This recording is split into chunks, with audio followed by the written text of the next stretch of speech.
കാരണം എങ്ങനെയാണെന്ന് വെച്ചാൽ പ്രോപ്പറായിട്ട് ലോക്കലൈസ്ഡ് വെതർ സിസ്റ്റം ഇല്ല, വെതർ ഫോർകാസ്റ്റിംഗ് സിസ്റ്റം ഇല്ല. അക്യുറേറ്റ് ആയിട്ട് അവർ പറയുന്നില്ല.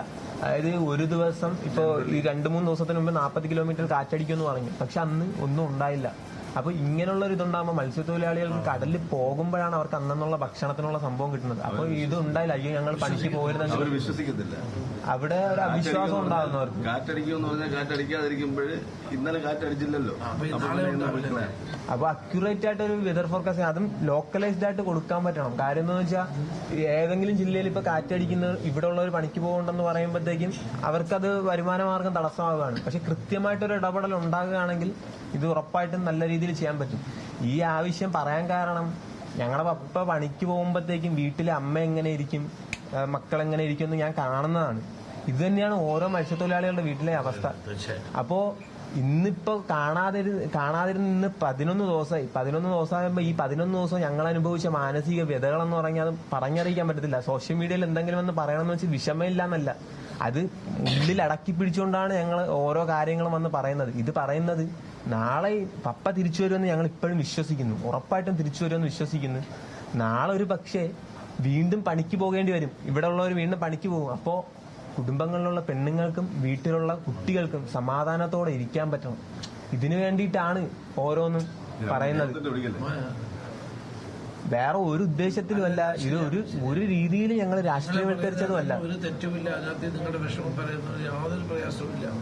അത് ഞങ്ങൾക്കെല്ലാം ബോധ്യപ്പെടുന്നത്. ഞാനൊരു മത്സ്യത്തൊഴിലാളി മേഖലയിലെ MLA ആണ്. നമുക്കറിയാം ഓരോ ദിവസത്തെയും പ്രശ്നങ്ങൾ. ഈ വാണിങ്ങിന്റെ അവഗണിച്ചതിന്റെ ആള് പോകാൻ വേറെ മാർഗമില്ല, കുടുംബം പട്ടിണിയായി പോകും. അപ്പൊ അതുകൊണ്ട് അവർ പോകാറുണ്ട്, സത്യമാണ്. ലോക്കലൈസ്ഡ് വെതർ ഫോർകാസ്റ്റ് കൊടുക്കാൻ പറ്റുമെന്നുള്ളതാണ് ഒരു ചലഞ്ച്. നമുക്ക് ആലോചിച്ചിട്ട് ചെയ്യാം. മറ്റേ 2-way കമ്മ്യൂണിക്കേഷന്റെ കാര്യം ഗൗരവമായിട്ട് നമ്മൾ ആലോചിക്കുന്നുണ്ട്. സോഫിയുടെ കാര്യത്തിലും സോഫി നമ്മളിപ്പോൾ രണ്ടാഴ്ചക്കുള്ളിൽ സോഫി റെഡി. അതുപോലെ കഴിയുകയാണെങ്കിൽ മറൈൻ ആംബുലൻസിനെ ഒരു എയർ ആംബുലൻസ് ഒക്കെ കിട്ടുവാണെങ്കിൽ അത് ഭയങ്കര ഉപകാരപ്രദമായിരിക്കും. പിന്നെ അതുപോലെ 24 മണിക്കൂർ പ്രവർത്തിക്കുന്ന ഒരു സ്റ്റേഷൻ നമുക്ക് ഉണ്ടാവണം. കാരണം രാത്രി ഇതെങ്ങനെയാണ് ഓഫീസ് ടൈമാണ്, അത് അങ്ങനെ 24 മണിക്കൂർ പോലീസ് സ്റ്റേഷൻ ഉണ്ട്. പക്ഷെ അത് പെട്ടെന്ന് ഇറങ്ങാൻ പറ്റണം അവർക്ക്. ഇവർക്ക് മാത്രമല്ല, എന്തിനും സ്പീഡായിട്ട് അവർക്ക് ആക്ട് ചെയ്യാൻ പറ്റുന്ന ചെറിയ തടസ്സങ്ങൾ ഇപ്പോൾ ഉണ്ട്. അത് മാറ്റണം. അത് സെൻട്രൽ ഗവൺമെന്റുമായി ചർച്ച ചെയ്താലേ അത് മാറ്റാൻ പറ്റും. അതിന്റെ പ്രോട്ടോകോൾ കോസ്റ്റൽ പോലീസ് സ്റ്റേഷന്റെ കുറച്ച് പരാധീനതകളുണ്ട്, നമ്മളതെല്ലാം മാറ്റാൻ. ഈ ബോട്ട്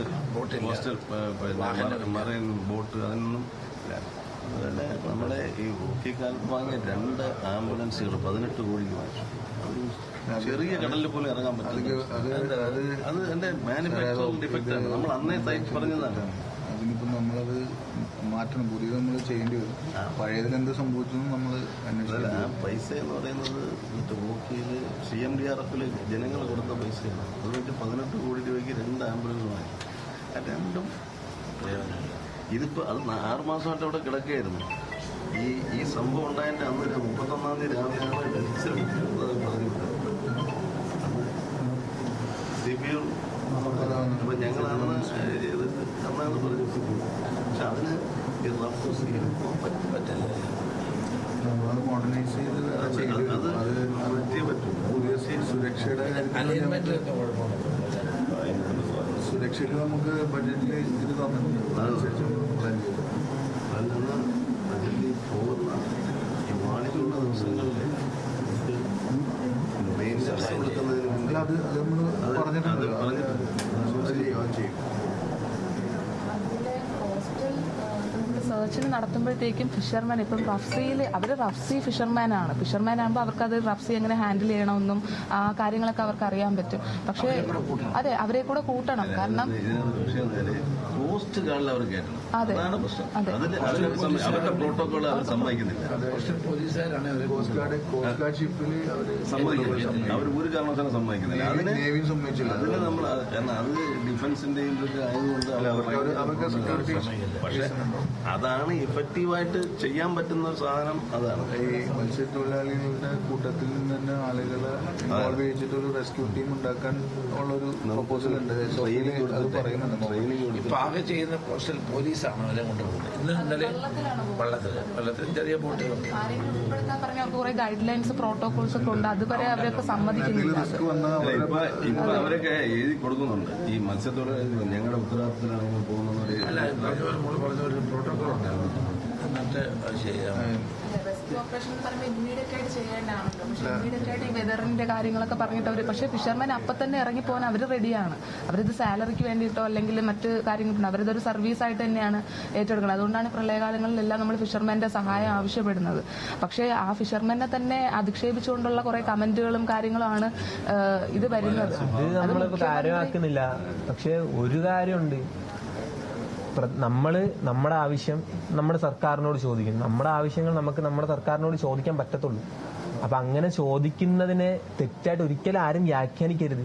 ഇതിൽ നിന്ന് വരുന്ന ഒരു മോശം പ്രതികരണം എന്ന് വെച്ചാൽ ചിലപ്പോ അത് ഒരു ചെറിയൊരു കാര്യമായിരിക്കും പറയുന്നത്, അത് തെറ്റിദ്ധരിപ്പിക്കപ്പെടുന്ന ഒരു സമൂഹം മുഴുവനും ഇങ്ങനെയാണ് എന്നൊരു രീതിയിൽ ചിന്തിച്ചു പോകും. മുഖ്യമന്ത്രിയുടെ പരാമർശങ്ങളും അങ്ങനെ ആയിരുന്നു. മുരളീധരൻ എന്ന് പറഞ്ഞ മന്ത്രിയും അദ്ദേഹവും അങ്ങനെ തന്നെയാണ്. 3 ദിവസം കഴിഞ്ഞിട്ട് കടലിൽ പോയിട്ട് ഇറങ്ങാൻ പറ്റത്തുള്ളൂ. മുഖ്യമന്ത്രി ഒരു ഇതിൽ പ്രസ് മീറ്റിൽ പറഞ്ഞിരിക്കുന്നത് അത് കടലിൽ അങ്ങനെയല്ലേ, കടൽ തീരത്ത് പോയാലുള്ള അവസ്ഥ അറിയാമല്ലോ.